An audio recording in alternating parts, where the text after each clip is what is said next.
अब तो दोनों तरफ से साफा साफी हुई है। लेकिन भगवान शंकर ने कोई बुरा नहीं माना है। इधर ससुर और दामाद में बैर विरोध होते होते बहुत समय निकल गया। आगे चल के ब्रह्मा जी ने दक्ष प्रजापति को सभी प्रजापतियों का अधिपति बना दिया। अब तो इससे दक्ष प्रजापति का गर्व अहंकार और बढ़ गया है। इसलिए तुलसीदास जी ने लिखा है, नहीं कोई जन्मा अस जग माई, प्रभुता पाए जाए मन नाई। ऐसा संसार में कोई माई का लाल पैदा नहीं हुआ सिवा भगवान के भक्तों को छोड़ करके, जिसको प्रभुता को पाकर के, धन संपत्ति को पाकर के जिसका अहंकार ना बढ़ जाए, ऐसे तो केवल भगवान के भक्त ही हैं। अब तो उसने भगवान शंकर से द्वेष किया है और पहले वाजपेयी नाम का यज्ञ किया है और इसके बाद में बृहस्पति सब नाम का यज्ञ किया है। सभी देवताओं को निमंत्रण दिया है तो सभी ऋषियों को दिया है, लेकिन भगवान शंकर को कोई निमंत्रण नहीं दिया है। और सभी देवता जा रहे हैं, यज्ञ में जा रहे हैं, अपनी पत्नी को लेकर के जा रहे हैं और कैलाश पर्वत के ऊपर से निकल के जा रहे हैं। अब तो सती जी ने पूछा, स्वामी ये कहां जा रहे हैं? भगवान शंकर ने जान के कह दिया, अब सती जी कोई कहीं जाए, हमको क्या मतलब है, जाने दो। लेकिन सती जी ने बार बार पूछा, स्वामी कहां जा रहे हैं, आप बताएं तो सही। भगवान शंकर ने कहा, सती जी तुम्हारे पिता दक्ष प्रजापति के यहाँ एक बहुत बड़ा बृहस्पति सब नाम का यज्ञ है, ये सभी देवता उसमें जा रहे हैं। अब तो सती जी ने कहा, स्वामी हम भी चले। अरे मेरे पिता के यहाँ यज्ञ और मैं ना जाऊं, ऐसे कैसे होगा स्वामी? लेकिन सती जी ने जब ऐसा कहा, लेकिन भगवान शंकर ने कहा, सती जी तुम्हारे पिता मुझसे द्वेष करते हैं और इसी कारण उन्होंने तुमको भी निमंत्रण नहीं दिया, हमको भी नहीं दिया है, इसलिए उन्होंने निमंत्रण नहीं दिया है। लेकिन सती जी ने तर्क दिया है, स्वामी कोई बात नहीं, भूल गए होंगे। अनाहुता अभ्यभियंति सौहृदं भर्तुर्गरो देहितश्चिकेतनं, भूल गए होंगे, कोई बात नहीं है। अपने माता पिता के यहाँ, अपने पति के यहाँ, अपने मित्र के यहाँ, अपने गुरु के यहाँ भले बिना बुलाए भी जाया जा सकता है, कोई बात नहीं जाता। लेकिन भगवान शंकर ने कहा, सती जी जाना तो चाहिए, मैं कह रहा हूं बिना बुलाए चले जाओ, लेकिन अगर कोई विरोध माने तो नहीं जाना चाहिए। तदपि विरोध मान जय कोई, तहां गए कल्याण न होई। अगर कोई विरोध मानता हो तो सती जी नहीं जाना चाहिए, तो कल्याण नहीं होगा। और भगवान शंकर ने बहुत सुंदर कहा, सती जी देखो संसार में कुछ चीजें ऐसी हैं, अगर ये किसी सज्जन के पास है कि उसका गुण है और ये दुष्ट के पास है कि ये दोष है। विद्या तपो वित्त वपुर्वय कुलई सता गुणई सर्वेश सत्तमेतरई। अगर विद्या किसी सज्जन के पास है तो उसका गुण है, और तपस्या है, अच्छा शरीर है, अच्छा जवानी है, अच्छा धन है, ये सज्जन के तो बोले गुण है और यही दुष्टों के बोले दोष हो जाते हैं। एक कहावत है, विद्या विवादाय धनम मदाय शक्ति परेशान पर पीडनाय खलस्य सारो विपरीत वेतत ज्ञानाय धर्माय च रक्षणाय। अगर कोई कुछ कोई पढ़ने गया, थोड़ा बहुत कोई दो चार पन्ने पढ़ लिए तो विद्या विवादाय बोले वाद विवाद करता है, बहस करता है। धनम मदाय, धन हो गया बोले एक अकड़ आ जाती, मद आ जाता है। शक्ति परेशान, और शरीर में कोई थोड़ी बहुत ताकत हो गई बोले कमजोर आदमियों को सताता है, ये दुष्टों के लक्षण है। और सज्जन के बोले विद्या है तो बोले ज्ञान है, ज्ञान के लिए, धन है धर्म के लिए है, और शक्ति है तो पर पीड़ना है, दूसरों को सुख देने के लिए शक्ति है। ये दुष्टों के लक्षण है, ये सज्जनों के लक्षण है। और भगवान शंकर ने कहा, सती जी अगर अपने आत्मीजनों के यहाँ कोई जाता है और उसके आत्मीजन उसको भोग चढ़ाकर के कुटिल दृष्टि से देखते हैं, ऐसे लोगों के यहाँ कभी नहीं जाना चाहिए। ये अपने ऐसा समझ के बोले कभी नहीं जाना। आव नहीं आदर नहीं नैनन नहीं सदे, तुलसी कहा न जाइए चाहे कंचन बरसे में। ऐसी जगह कभी नहीं जा सकते। और भगवान शंकर ने कहा, सती जी उस समय प्रजापतियों के यहाँ मेरा कोई दोष नहीं था, कोई अपराध नहीं है, लेकिन तुम्हारे पिता ने मेरा बड़ा अपमान किया। और तुम कह सकती हो तुमने मेरे पिता को प्रणाम क्यों नहीं किया? भगवान शंकर ने कहा, मैं प्रणाम करना जानता हूं, करता हूं, लेकिन मैं उन्हीं को प्रणाम करता हूं जिनके हृदय में भगवान का वास है। और अहंकारी मनुष्य के हृदय में कभी भगवान का वास नहीं, इसलिए मैंने प्रणाम नहीं किया। और अंत में भगवान शंकर ने कह दिया, अगर सती जी तुम मेरी बात नहीं मानोगी और जाओगी तो तुम्हारा कल्याण नहीं होगा। यदि विजस्यति हाय मद्वचो भद्रम भवत्याना ततो भविष्यति, तुम्हारा कल्याण नहीं होगा। अब तो भगवान शंकर ऐसा कहकर के मौन हो गए। अब तो सती जी को तो अपने पीहर में जाने के लिए उतावली लग रही है। अब तो सती जी के नेत्र लाल हो गए और ऐसे लग रहा जैसे भगवान शंकर को जला करके भस्म कर देगी। कभी बाहर जाए, कभी भीतर जाए, कभी बाहर आए, भगवान शंकर कहीं रुष्ट ना हो जाए, फिर भीतर चली जाए। अब तो सती जी ने निर्णय कर लिया है और सती जी भगवान शंकर को बिना पूछे बोले चल दिए। और भगवान शंकर ने विचार कर लिया है, चाहे सती जी जाए चाहे ना जाए, दोनों स्थितियों में इनका शरीर का परित्याग होगा। हो यही सोई जराम रच राखा, को कर तरक बढ़ावई साखा। भगवान शंकर ने निर्णय कर दिया होगा तो वही जो भगवान ने विचार के रखा है। अस कहीं लगे जपन हरि नाम। ऐसा कहने के बाद भगवान शंकर भगवान भजन करने लगे। देखो, इससे बहुत बड़ी शिक्षा मिलती है हम तुमको सभी, क्योंकि सभी के घर में देखो स्त्रियां माताएं हैं, किसी की कोई लड़के की बहू है, अपनी पत्नी है, कोई है, अगर ये जिद करे तो इनकी जिद को फिर करने ही देना, आप मने मत करो। सही बता रहे, देखो शास्त्र का लिखा है, माताएं बुरा मत मानना। किसी व्यक्ति ने तो कहा कि माताओं की स्त्रियां जो होती है उनकी बुद्धि यहाँ नहीं होती है, पीछे होती है। क्योंकि ये करने के बाद पछताती है, पीछे पीछे आ जाती है। और हमारे यहाँ तो ये कहते हैं बल पीछे आज क्यों आती है, क्योंकि ये सबसे पिछली रोटी खाती है। हमारे यहाँ इसलिए पिछली रोटी पुरुषों को नहीं दी जाती है। पिछली रोटी जब सबसे लास्ट की रोटी होती है ना, पुरुषों को नहीं देती माता है उसको, क्योंकि उसको सब आटा बचता है ना, तो कम से कम 1.5-2 रोटी खाता है, उसको मोटी बनाएगी बढ़िया, उसमें घी भरभरा के। और कोई मांगता है ना पिछली बनना ना, पिछली नहीं दी जाएगी, सिर्फ बुद्धि पीछे चली जाएगी। वो अपनी बचत भी करती है, क्योंकि पिछली रोटी को बड़े बहुत स्टैंडर्ड से बनाती है उसको, तो उनको खाना है ना वो। और कोई दूसरा मांग ले पुरुष घर का, कहते नहीं नहीं नहीं ये तुम्हारी नहीं है, तो बुद्धि पीछे चली जाएगी इससे। इसलिए देखो इस बात से क्या शिक्षा मिलती है। जब भगवान शंकर सती जी को समझाने में फेल हो गए और फिर हम तुम फेल हो जाए तो कौन आएगा। जब कभी कोई मैया जाए ना पीहर को तो मने मत करना। हो यही सोई जराम रच राखा, हो कर तरक बढ़ावे साखा।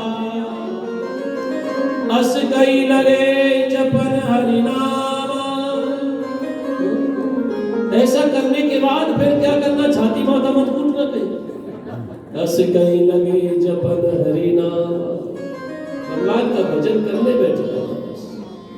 हो यही सोई जो राम रच राखा। बहुत से लोग जरा जरा बात में घर में ऐसे टेंशन में हो जाते हैं, बस शरीर का परित्याग कर देते। बहुत से लोग मैंने कई बार सुना है ना, ऐसे एक लड़का था, उसकी वो चला गया बाजार बरसाने, पीछे से उसका साला आया लेने के लिए अपनी बहन को। घर वालों ने कहा बेटा तेरे जीजा को आ जाने दे, तब नहीं बहुत जल्दी ले जाना है, बोले भेज दो तुम। भेज दिया, पीछे से आया, बोले कहा गई, बोले भाई आया ले गया, बोले ले गया वहां। इसी बात को लेकर के जहर खाली उस लड़के ने। अपने माँ बाप का इकलौता लड़का बुढ़ापे में वैसे हुआ था, और माता पिता दोनों बड़े सज्जन थे बेचारे, बहुत भक्त आदमी, और इसी बात को लेकर जहर खा लिया और तड़प तड़प के मर गए। बताओ क्या छोटी सी बात। अरे तेरे पास तो ये हवाई है 2 साल से 3 साल से, लेकिन अब तक का जीवन तो उसने वही व्यतीत किया, अपने भाई के यहाँ, अपने माँ के यहाँ, पिता के यहाँ। उनका भी तो अधिकार है। छोटी सी बात को लेके कितना बड़ा अपने शरीर को दंड दिया। ये शरीर भगवान का दिया शरीर है, इस शरीर को कभी ऐसा कठोर दंड मत दो, नहीं तो भगवान हम तुमको कभी मनुष्य शरीर नहीं देंगे। जीवनम सर्वभूतेषु पिताजी भगवान ने कहा सभी जीवों का, सभी प्राणियों का जीवन तो बोले मैं हूं।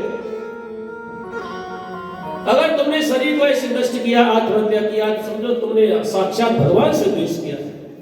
भगवान कभी दोबारा ये शरीर नहीं देंगे। अब तो सती जी चल दिए हैं। अब तो भगवान शंकर ने अपने गणों को भेजा, पार्षदों को भेजा, जाओ सती जी को नाम ये बैल पे सवार करके ले जाओ। अब तो सती जी को ले गए हैं, अपने पिता के यहाँ पहुंची हैं। और लेकिन दक्ष प्रजापति के डर के कारण कोई नहीं बोला है सती जी से। एक उनकी माँ बोली है, प्रसूति उनकी बहन बोली है, और कोई नहीं बोला।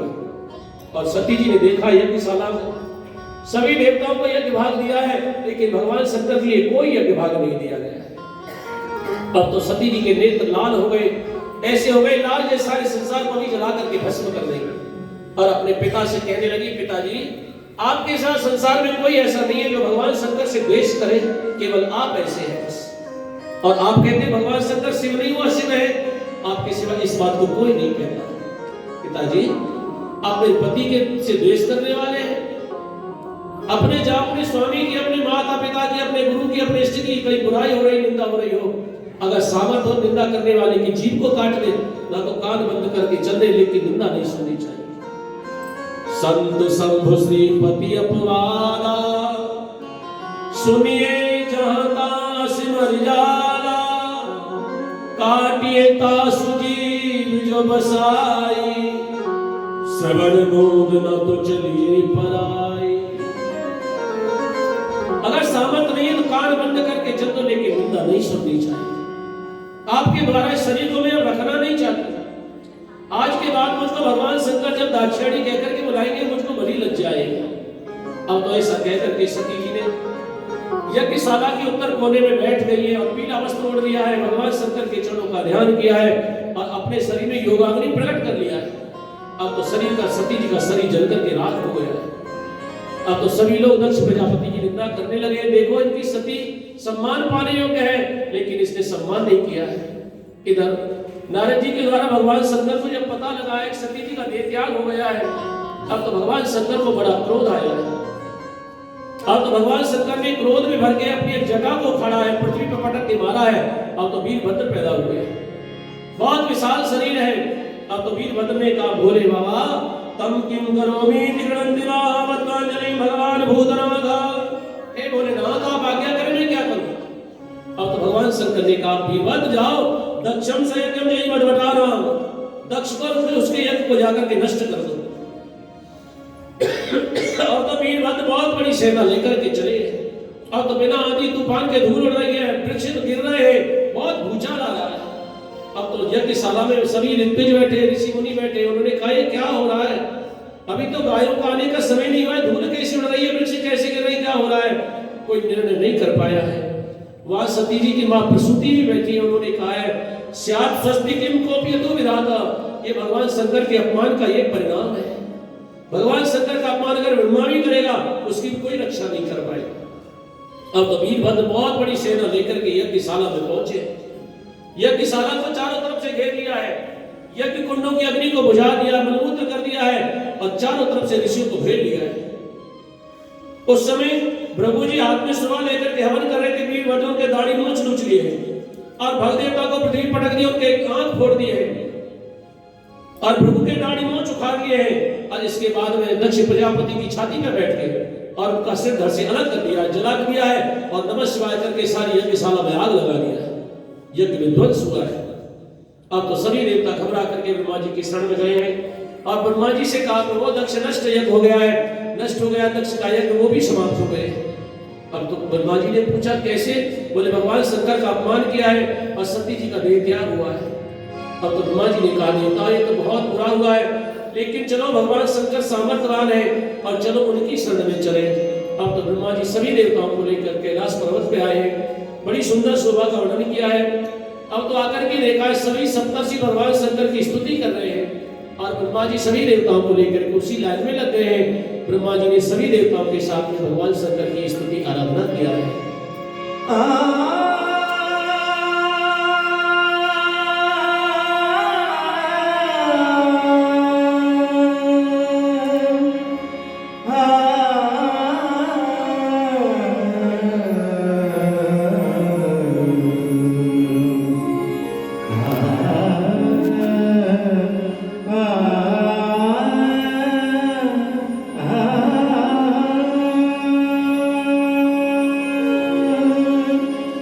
जय शिव शंकर जय गंगाधर करुणा कर करतार हरे।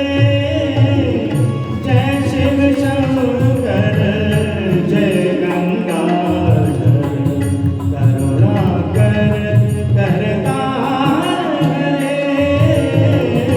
जय कैलाशी जय अविनाशी जय कैलाशी जय अविनाशी सुख राशि सुख सार हरे। जय शिव शंकर जय शिव शंकर।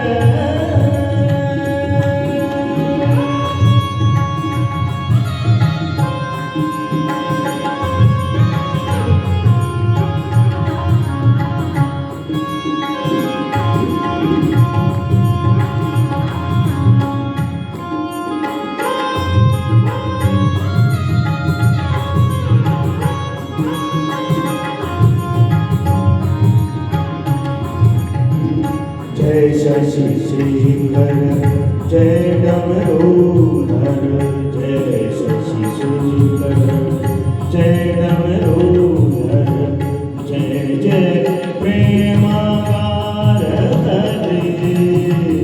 जय शशि शेखर जय डमरूधर जय जय प्रेमाकार हरे। जय त्रिपुरारी जय मदहारी जय त्रिपुरारी जय मदहारी अमित अनंत अपार हरे। जय शिव शंकर जय गंगाधर करुणा कर करतार हरे। जय कैलाशी जय अविनाशी सुख राशि सुख सार हरे। जय शिव शंकर जय शिव शंकर।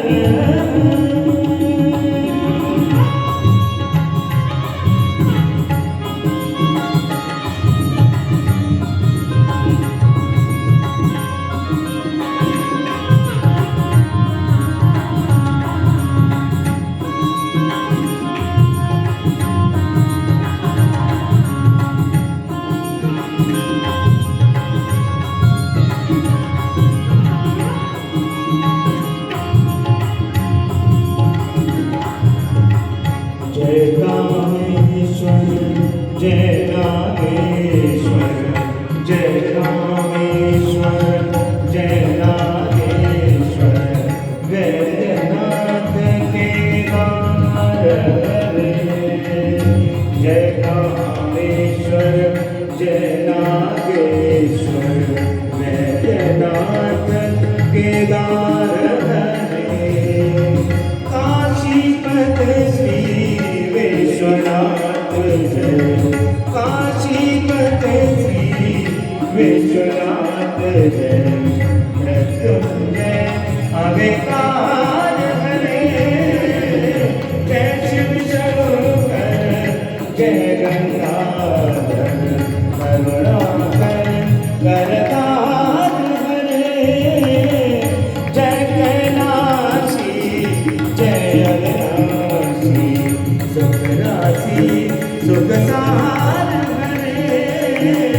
जय शिव शंकर जय गंगाधर जय शिव शंकर जय गंगाधर जय शिव शंकर जय शिव शंकर।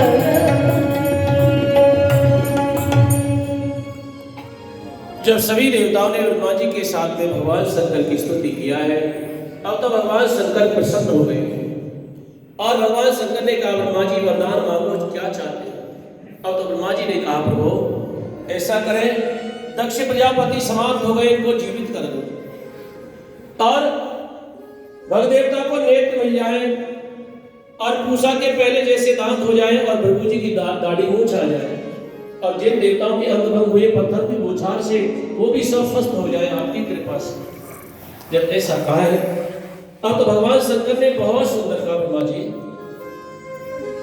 नागम प्रजेश बालानाम वर्णेनानु चिंतये। हे ब्रह्मा जी, जो दक्ष प्रजापति जैसे नासमझ है ना, उनकी बातों की ना तो मैं कभी याद करता हूं और ना कभी कहीं वर्णन करता हूं, कोई चर्चा भी नहीं करता हूं। बाला माने जो अज्ञानी है। अज्ञानी कौन है? बोले बाला वही अज्ञानी। जो बालक है वो अज्ञानी है और अज्ञानी है वो बालक है। नाघम प्रजेश बालानाम वर्णेनानु चिंतये। लेकिन देव माया विभूतानाम दंडस्तत्र धनो मया। जो देव माया को पाकर के अद्भुत पागल हो गए हैं, ऐसे लोगों को सुधारने के लिए भगवान शंकर कह रहे मुझको थोड़ा सा दंड देना पड़ता है। इसलिए भगवान शंकर ने कहा ब्रह्मा जी, दक्ष प्रजापति को सिर तो जल गया है, उनके धड़ पे बकरे का सिर लगा दिया जाएगा और भगदेवता अपने मित्र देवता के नेत्रों से विभाग देखे और पूसा पिसा हुआ न खाने वाले हैं और भृगु जी के बकरे की चिदाड़ी मूंछ आ जाएगी। अब तो भगवान शंकर ने अपना निर्णय सुना दिया है। अब तो सभी देवताओं ने कहा प्रभु आप दक्ष के यज्ञ में चले, प्रस्थान करें। भगवान शंकर आए हैं और उन्होंने जैसे दक्ष प्रजापति के धड़ से बकरे का सिर जोड़ा है और कृपा में दृष्टि से देख लिया है, अब तो दक्ष प्रजापति खड़े हो गए। कैसे खड़े हो गए? सद्य सुप्तिवो तस्तो दग्धसे जागृतो बड़म। जैसे कोई मनुष्य सोया हुआ और उठ करके खड़ा हो जाए, ऐसे दक्ष प्रजापति खड़े हो गए। लेकिन दक्ष प्रजापति ने देखा सामने भगवान शंकर है। अब तो दक्ष प्रजापति के नेत्रों में आंसू आ गए और भगवान शंकर से कहा प्रभु मैंने अपराध तो बहुत किया, मेरे कारण ही आपकी प्रिय पत्नी का वियोग हुआ, मेरे कारण। अब मैंने अपराध तो बहुत किया, लेकिन आपने थोड़ा सा दंड देकर के मुझको सुधार दिया है। बार बार जय जयकार हुई है, बोलो शंकर भगवान की। ये भगवान शंकर और सती जी का पावन चरित्र है। जो कोई इसको श्रद्धा के साथ कहेगा या कोई सुनेगा, भगवतकारों ने कहा है इदं पवित्रं परमेष्ठ चेष्टितं यशस्य मायुष अमोघ मरण मर्षणम।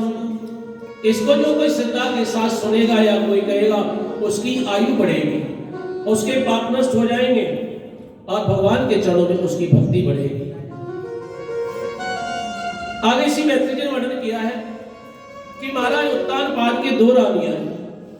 स्वयंभु मनु के दो पुत्र हैं, प्रियव्रत और उत्तानपाद। बड़े पुत्र का नाम है उत्तानपाद। महाराज उत्तानपाद के दो रानियां हैं, सुरुचि और सुनीति। बड़ी रानी का नाम है सुनीति और छोटी रानी का नाम है सुरुचि। लेकिन छोटी रानी सुरुचि सुंदर बहुत थी, इसलिए महाराज उत्तानपाद उसके बस में ही ज्यादा रहते थे और समय आने पर दोनों रानियों के गर्भ से एक एक पुत्र पैदा हुआ है और बड़ी रानी के पुत्र का नाम है ध्रुव और छोटी रानी के पुत्र का नाम है उत्तम। एक बार महाराज उत्तानपाद छोटी रानी के पुत्र उत्तम को गोदी में लेकर के खिला रहे थे, दुलार कर रहे थे, प्यार कर रहे थे। उसी समय ध्रुव आए। अब तो ध्रुव जी ने सोचा मैं भी पिताजी की गोद में चढ़ूं। जैसी चढ़ने को तैयार हुए उसी समय सुरुचि आई और सुरुचि ने डाह भरे शब्दों में कहा, अरे नादान बालक, तू भी राजा का बेटा है तो क्या हुआ, लेकिन तू राजा की गोद में बैठने का अधिकारी नहीं है। अगर तुझको राज सिंहासन में बैठना है, राजा की गोद में बैठना है, तो जा वन में तपस्या कर, भगवान की आराधना कर और भगवान तेरी तपस्या से प्रसन्न हो जाए। वरदान देने के लिए कहे तो भगवान से यही वरदान मांगना कि अगला जन्म मेरे सुरुचि के गर्भ से हो। तूने मेरे कोख से जन्म नहीं लिया है, तूने किसी और स्त्री के जन्म कोख से जन्म लिया है। जब ऐसा अपमान किया है और संत लोग तो कहते हैं यहाँ सुरुचि ने ध्रुव जी का अपमान नहीं किया है, मानो भगवान का अपमान किया है। अरे भगवान की तपस्या करें और भगवान प्रसन्न हो जाए, वरदान देने के लिए कहे तो भगवान से तेरा क्या मलमूत्र का कोटा पेट मांगेंगे? अरे भगवान से मुक्ति क्यों नहीं मांग रहे? लेकिन जब जीव के मन में अहंकार होता है, वो क्या बोल दे क्या कह दे कोई पता नहीं।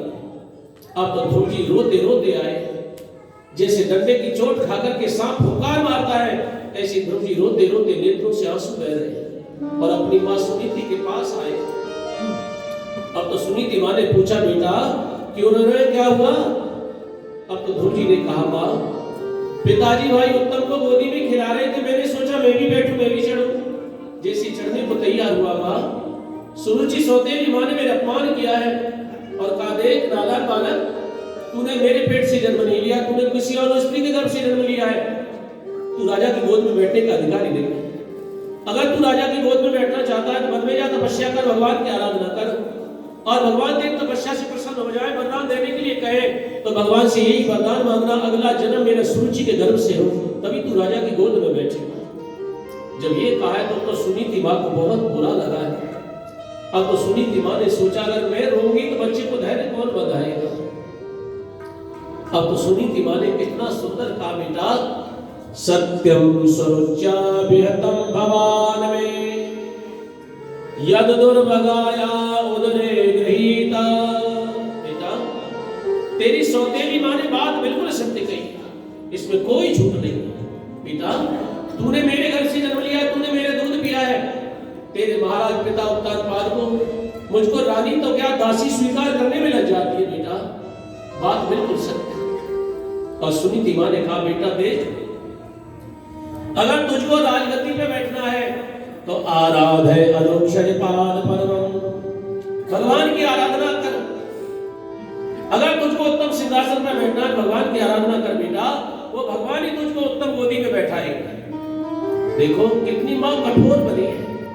इस समय ध्रुव जी की उम्र 5 वर्ष की है, लेकिन 5 साल के बच्चे को वन में भेजने के लिए कह रही, बताओ कौन माँ भेज देगी वन में। बहुत कठोर बनी है। बेटा देख, तेरे परदादा पितामह ब्रह्मा जी ने बड़ी बड़ी यज्ञ की है, बड़े बड़े आराधना की है भगवान की, उनको परमेष्टि का फल मिला।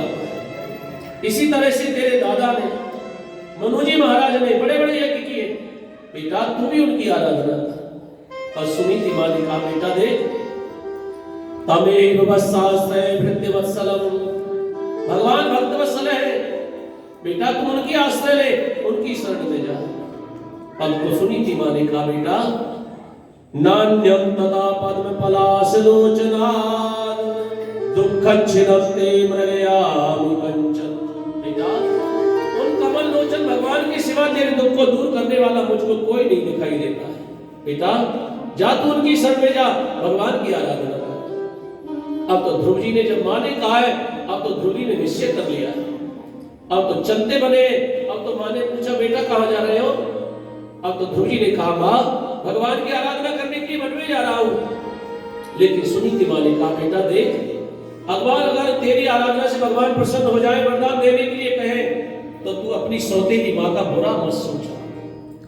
माँ मंगलम तात परेश वंस्था भुक्ते जनो यत पर दुख दस्तत। बेटा जो दूसरे का बुरा सोचते हैं ना, उनका बुरा पहले भगवान कर देते हैं। इसलिए अपने सौतेली माँ का कभी तू बुरा मत सोचना।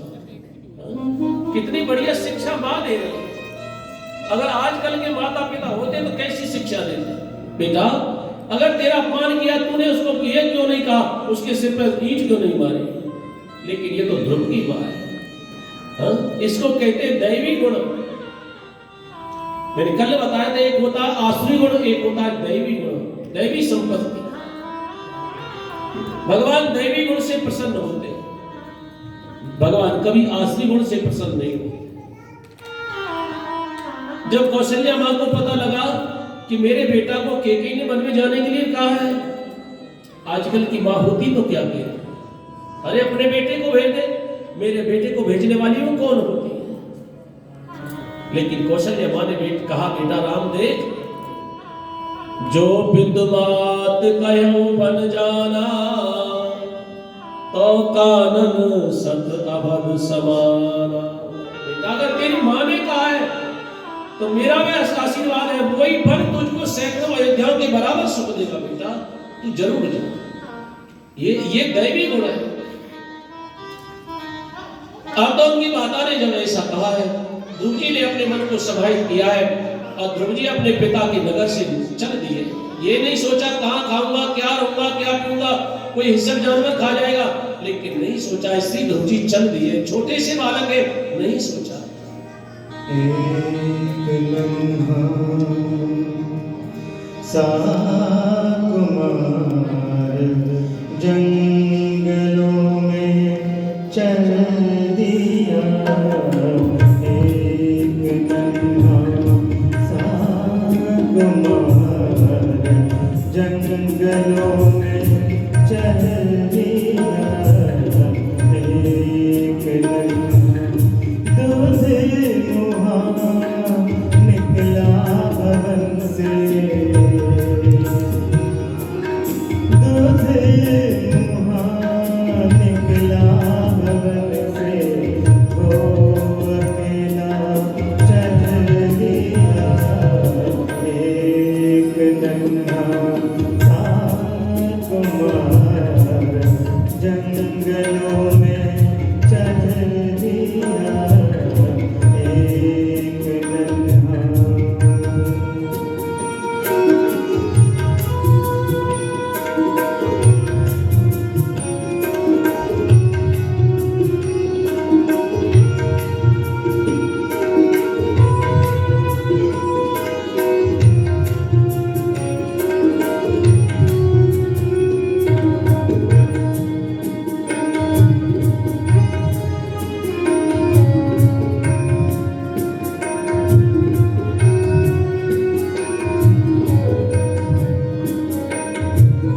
सौतेली माँ ने ध्रुवी को पिता की गोदी से लापटका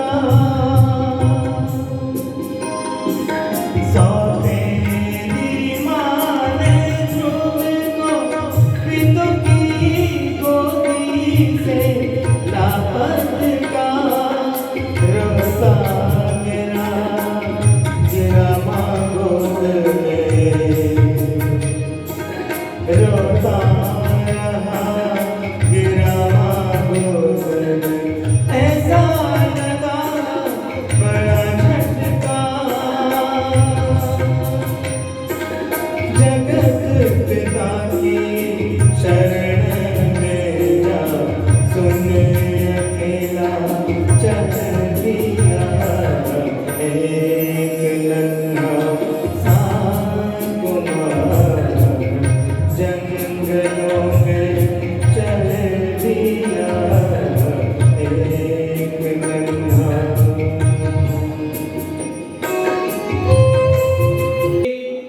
गुरु प्राप्ति जीव को होती है, अन्यथा भटकता रहता है, नहीं सब सीखों में होती है। भगवान की कृपा से ही तुमको सच्चे गुरु की प्राप्ति होगी, भगवान की कृपा से। और नहीं तो गुरु भी ऐसे मिल जाते कहीं से कहीं पहुंचा देते। ऐसे ऐसे गुरु मिल जाते संसार में। आपने कथा पढ़ी होगी रामचरितमानस, तो रामायण तो सभी पढ़ते जाता था। रामायण में आपने प्रताप भानु की कथा पढ़ी होगी। प्रताप भानु ने ऐसी ऐसी यज्ञ किए, भगवान के राम को जाने वाले थे, लेकिन उनको एक गुरु मिल गया, एक करुणा, और ऐसे उसने ऐसा मंत्राधार किया तो कहां से कहां जा रहे थे भगवान को धाम को, बन गए रावण। इसलिए संसार में गुरु की बड़ी बड़ी सार्थकता है। ऐसा कोई गुरु मिले हो, ईश कृपा से ही गुरु प्राप्ति जीव को होती है, अन्यथा भटकता रहता है, नहीं सब सीखों में होती है। अगर हमको गुरु ऐसा मिल जाए तो समझ लो ऐसा सदगुरु कोई मिले, नहीं तो ऐसे गुरु मिले तो कहां से कहां पहुंचा। अब तो नारद जी खुद गुरु बन के आए हैं। अब तो नारद जी ने ध्रुव जी के हाथ पे अपने सिर को, ध्रुव जी के हाथ सिर पर हाथ फेरा है। अब ध्रुव जी ने प्रणाम किया और नारद जी ने पूछा बेटा कहाँ जा रहे हो।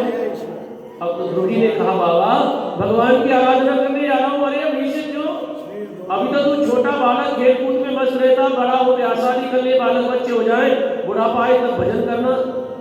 लेकिन ध्रुव जी ने कहा नारद जी मेरी सौतेली माँ ने मेरा अपमान किया है और भगवान से वरदान लेकर के आओ। अब तो नारद जी ने विचार किया अरे क्षत्रिय का तेज तो देखो, जो थोड़ा सा भी मान भंग से नहीं कर पाया। अब तो नारद जी ध्रुव जी को समझा रहे बेटा दे भगवान की गति बड़ी विचित्र है, इसलिए बुद्धिमान पुरुष को चाहिए जैसी परिस्थिति मिल जाए उसी में प्रसन्न हो, जैसी परिस्थिति मिल जाए।